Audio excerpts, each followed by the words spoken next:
Greetings, it is I, Tantus Naravan Dracovin, Lord and Emperor of the Dracovin Empire, and welcome. Today we're going to continue our discussion on Vampire the Masquerade. I'm going to finish up talking about the materials in the system section of the book. I'm getting into the mental states. Now, I'm not going to finish them all today. I'm actually only going to be talking about one today, but it's the most important one in the mental states. It's a big one. It's frenzy. Frenzy is when your vampire loses control. A vampire is a creature of instinct.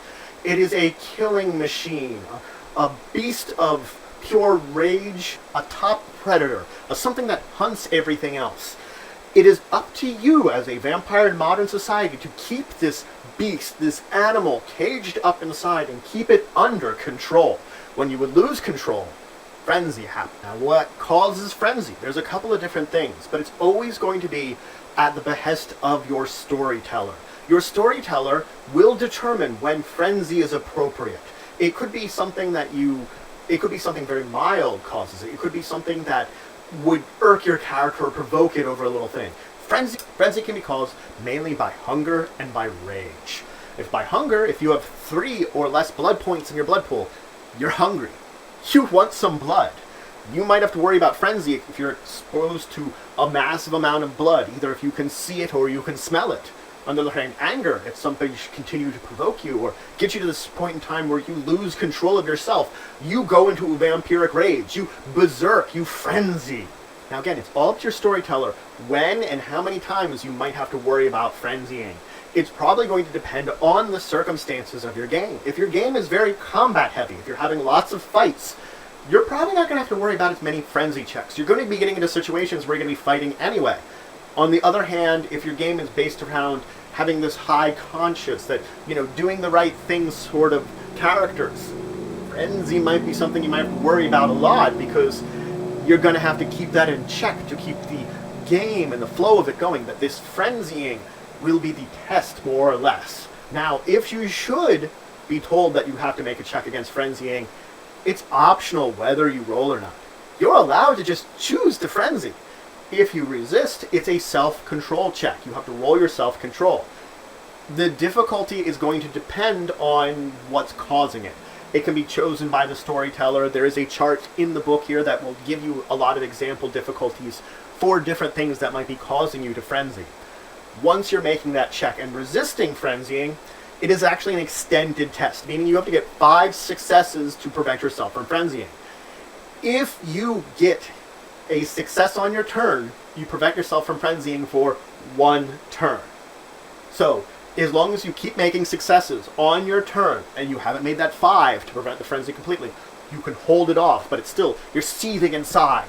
You've got that beast bubbling, and you're trying to contain it deep within. Now, should you botch when you're making a check to prevent frenzying, the stress on your mind causes a derangement, chosen by your storyteller, of course. Let's talk about what's going on when you're frenzying. You're going into a psychopathic state, a state of pure instinct, of rage, of control, of bestial control, that your character will move at accordance to what is important to it. If it's hungry and you're going for blood, if you frenzy because of that, you will seek out blood however you can. If you see some kind of source of it or can sense some kind of source of it, you will drink it until you are full.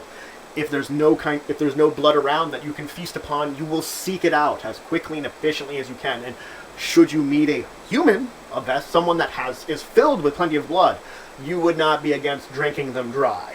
Now, on the other hand, if your frenzy is caused by rage, you start destroying and crushing and killing everything you can see. Of course, you start with your enemies. They're the ones that filled you with the most rage. Should your friends get in the way, or they be the only things that are there, they're the next on those targets, and so on and so forth, until you destroy everything around you. Now, there are a few advantages for frenzying. First off, you can ignore a number of levels of damage penalties equivalent to your stamina. So effectively, you use your stamina to figure out you get less dice pool penalties because of it. So if I should be getting -5 and I'm a stamina 5, I don't get any penalties, actually. They don't do anything to me. I can just keep going. Also, you automatically succeed any willpower checks. There's nothing that can be done to prevent your massive and powerful rage or frenzy from going on. Now, if someone tries to dominate you, the difficulty increases by 2.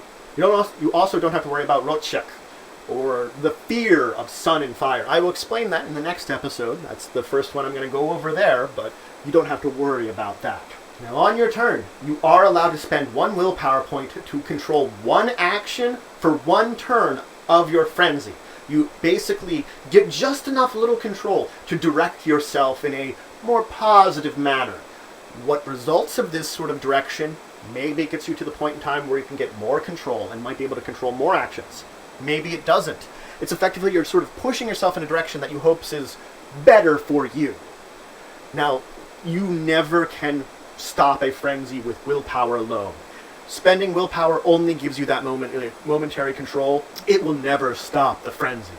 Now, you as a player can control your character effectively when you're frenzied. What you're going to do is you're going to suggest activities that you think would be appropriate to your frenzy, and as long as they seem like something your character would do in this mental state, your storyteller will not stop you. So if you're frenzying because of a rage and there's an enemy nearby, you can direct yourself to go tear that enemy apart as much as you want.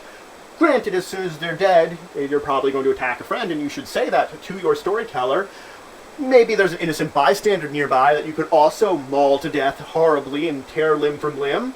Both are options, and if it seems appropriate, whichever one's closer, then your storyteller will allow you to do it. Otherwise, they'll basically stop you and let you know that you're doing an action you wouldn't do while frenzying. So you do have a limited control of your character in the fact that you do get to choose what horrible actions you actually do to a degree, with GM permission, of course. Now, frenzy lasts for a duration that's most of the time a scene.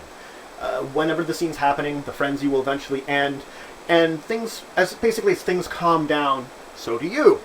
Now, you can be helped by a friend in order to stop a frenzy. Effectively, this person can make a social roll, and if they're successful, you're allowed a willpower roll to end your frenzy. Now, the person that's making this either has to have also recently resisted a frenzy. Effectively, they've been in the mindset and have just, managed to resist it themselves, so they can reassure you that you can do it too, sort of thing. Or if they have a very strong emotional connection to you, they too can make these social rolls. The disadvantage of this entire check is if you should botch your willpower roll that they gave you through the social roll, you automatically attack the person that was making a social roll to help you out. They basically have provoked your ire. Alright, so that's it for today. I went over frenzy, a psychotic state your vampire can enter into that you attempt to control at all times of your unlife. Kind of keep it in check. Next time I'll go over a few more of these mental states your character can enter into, and we'll see if we can finish up the systems section. So if you have any questions, comments, anything you want to say, anything you think I left out, please leave in the comments below. Please like, share, and subscribe. It shows your support for the channel, for the Empire, and the work I do. And until the next time, I bid you farewell.